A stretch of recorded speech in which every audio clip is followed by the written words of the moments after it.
Before we start dealing with the issue of the scientific miracle of the Quran, we want to ask you a question. Do you have any information about the weight of clouds? If you do not have any information, we want you to make a guess about the weight of clouds. What do you think the weight of clouds is? Or, let us simplify our question. Do you think clouds are heavy or light? You will probably answer this question as light.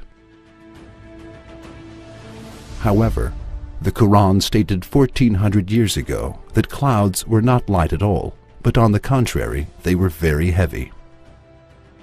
Now, let us have a look at the meanings of some verses regarding this issue.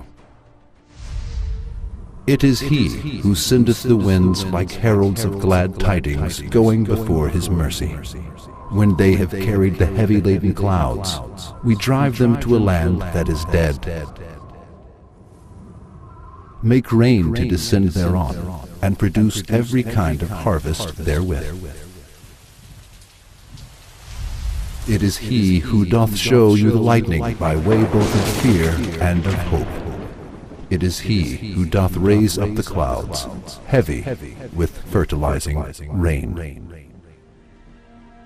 As you see, the Quran stated 1400 years ago that clouds were not light at all, and described them as heavy clouds. What do scientists say regarding this issue? Are clouds really as heavy as the Quran states? According to the research made in recent years, quite astonishing figures about the weight of clouds have been found. For example, a cumulonimbus cloud, known as the thunder cloud, can contain up to 300 tons of water. Yes, you did not misread it.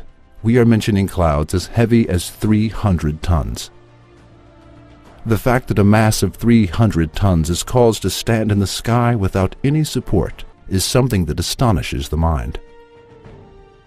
It is more interesting that this information is mentioned in the Quran.